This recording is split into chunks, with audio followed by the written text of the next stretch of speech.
This is your boy Smitty with Breaking Down the Ring, and this is the next day breakdown for Impact Wrestling. Break the ring down. Woo!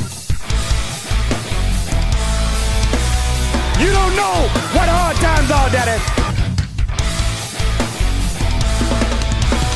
The cream will rise to the top, oh yeah. Austin 316 says I just whipped your ass. You just made the list.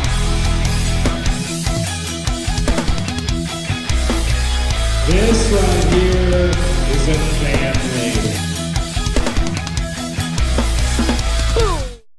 Impact was a very interesting show. It was a fun show. It was a show where they had a theme. The theme was Throwback Throwdown. Impact Wrestling traveled back in time to 1983. All the wrestlers, commentators, they all went under different names and aliases, and it had like a real cheesy 80s feel. It was part parody, part paying homage, and it was just a fun show in general. I have my notes here. So the throwback to 1983 started off with a match between Rich Swann and Ace Austin. Ace Austin went under the name of Rip Razor, and I believe it was Rapid Delivery Pete was Rich Swann. Rich Swann won with the second rope dive to pin Ace Austin to start off Impact, which went under the name of IPWF, Impact Provincial Wrestling Federation. The second match, after that, we had a promo which led to the main event for the International Commonwealth Television Championship, which was kind of a parody of the Intercontinental and the Television Championships from both WWF and WCW. The champion was played by Ethan Page, Julian Cumberbund, with his manager, Sonny Sanders, who was the current Impact Wrestling champion, Sami Callihan. And during this promo, they pretty much they said that this territory wouldn't be anything without this champion and blah, blah, blah. And I already have a match with Downtown Daddy Brown, who was Willie Mack. And Willie Mack comes in and interrupts the promo. And a little small, like over-the-top cheesy scuffles begins where Sonny runs away and Julian Cumberbund's like $100-something suit that he bragged about ends up getting ripped off.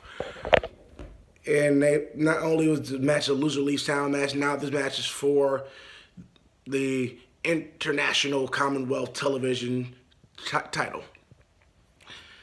From there, they had a lot of like really cool, funny, cheesy vignettes. The first one that they had was for the hard workers, who are the Deaners, Cody and Cousin Jake. They went under the name of Oates and Hall. So there's a lot of cheesy, over-the-top stuff they did over here. And they had a little vignette that was really fun to watch. And from there, they had a match with Excessive Force, which of all people, it was Fallah Bahh and D'Lo Brown. I don't remember what names that they went under, but it was a quick little fun tag team match where the hard workers go over, and then you get a typical heel beatdown afterwards after the heels lose. From there was another vignette with Dave and Jake Chris saying, "We're arriving next week. We're surfing into IPWF next week." And it was like, once again, lots of over-the-top cheesy 80s vignettes. It was just fun to watch. It was a throwback. From there, Johnny Swinger, who's a regular on Impact, had a match, but his whole gimmick is he's out of the day 80s wrestler. He just kind of beat a local talent. From there, we have a promo with the Rough Riders, who were 4 women in Impact Wrestling that were also the tag team champions. You had Tessa Blanchard, who went under the name of just Blanche, Jordan Grace, who went under the name of Georgia, Alexia Nicole, who went under the name of Mildred, and Jessica Havoc, and Jessica Havoc went under the name of Lady Bird.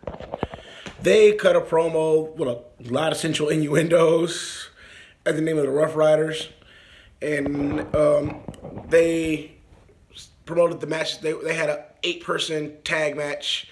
They didn't say any intergender. It just said 8-person tag match.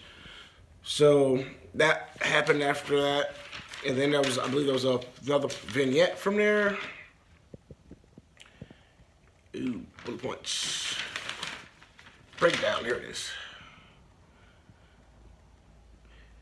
Oh no, there was a match. There was the actual women's match. Jazzy Fitbody, who was Madison Rayne, went against Agnes Deerhart, who was Alicia Edwards, who was the wife of Eddie Edwards. And Madison Rayne goes over by pinfall. After this, we see Jimmy Jacobs, who plays all the names. I wrote down most of the names. I remember most of the names here. Jazzy Fitbody, Sebastian Baker was played by Jimmy Jacobs, and they had a little segment after that where apparently Sebastian Baker's been trying to get Jazzy Fitbody to sign onto him under his stable, whatever that's supposed to mean. And from there, there's a little back and forth with the crowd and everyone else, and everyone involved in the ring. In the end, it ends up with James getting kicked in the balls and an emphatic no, pretty much. So from there, we have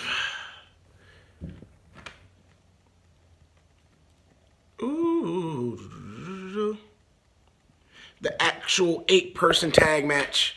We've already described the Rough Riders, but the 4 men that went, this was a really fun match. It was, I believe it was, though it was the best match I've had my problems with it.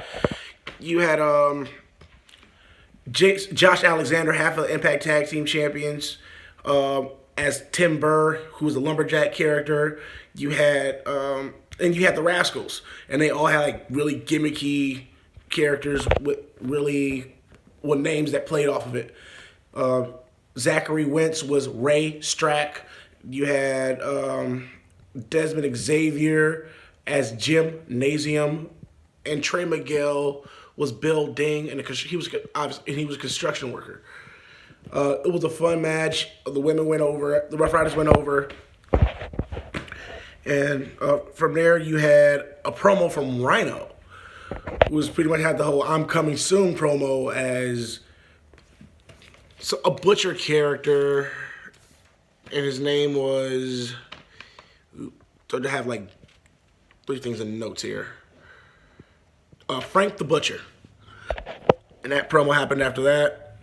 And then you had one of those, like a throwback to like Big John Studd and Yokozuna with the Body Slam Challenge. There was a $300,000 man, a parody on obviously the $1 Million Man. Saying I paid last week. I said I'd give $2,000 to somebody who could body slam Congo Kong. And from there, he said, I'll raise it to $3,000. A guy named Mr. Atlantis came up. He tried, almost got it done. Got beat down by Kong and $300,000 man. And from there, Brian Cage comes out with the most hammiest name to describe himself in the 80s character of Muscles McGee. Muscles McGee goes out there, takes out the $300,000 man, body slams Congo Kong, takes the money and leaves. Ow. Stumped my toe.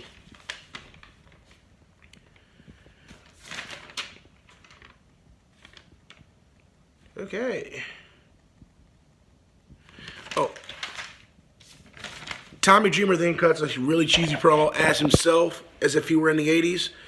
Mostly kind of ripping into the McMahon family and early WCW management, and how he was stripped of the IWPF championship.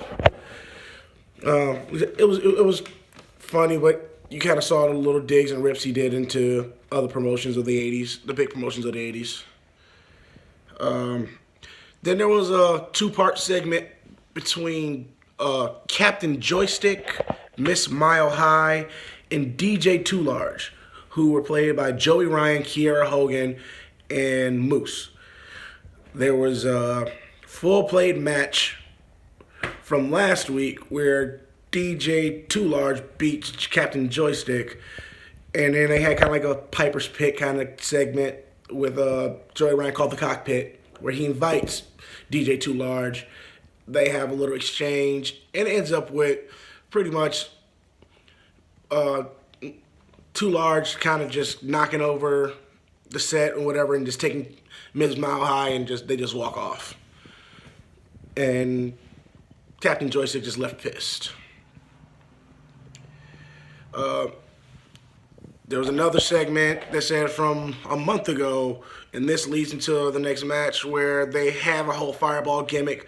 It's Gama Singh, who played himself, and Dada Singh, who was played by Raj Singh of the Desi Hit Squad. Yeah, so usually Raj Singh is part of the Desi Hit Squad. Gama Singh is like their manager. And so Gama Singh with Dada Singh, played by Raj Singh, was threw a fireball in the eyes of Cowboy Colt McCoy, who is played by Eddie Edwards. Eddie Edwards is now McCoy is supposed to be better this month, and they have a blindfold match where Eddie Edwards goes over, Cowboy Colt McCoy goes over. Post-match, the Soviets, who were played by Madman Fulton and Michael Elgin, and they were Sergey and Bruiser. They put a beat down onto McCoy and throw a Russian flag over him. And after the Russian flag, Scott D'Amore, who's one of the big managers over there, he plays Giuseppe Scovelli Sr., who's supposed to be like the owner of the promotion. He runs out, cuts a really passionate promo about, I may not be a wrestler anymore, but I'll lace up the boots and team up with McCoy to send you commie bastards back to Russia or whatever. And he also like kind of rips into the commentators during his promo, which Josh Matthews is supposed to be his son, Junior. And one of my favorite names from the night was from Don Callis, formerly Cyrus the Virus of ECW. And he went under the name of Sexton Hardcastle. And anybody that knows anything about wrestling history, that is the name Edge went under before he became Edge. Now, from there, we go into the main event. Loser leaves town for the International Commonwealth Television Championship. Loser leave town.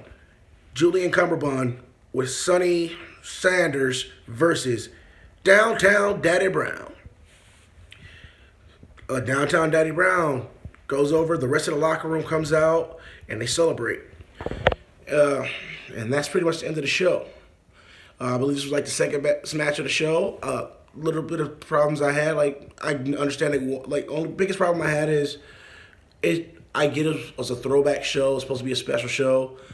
But after watching Power, it just seemed like I watched the second episode of Power almost, with the slight things, with a slight modernization, like the Rascal style, what they do in the ring. Nothing about it is old school. They can slow it down. They can play, but they play the cheesy characters very well.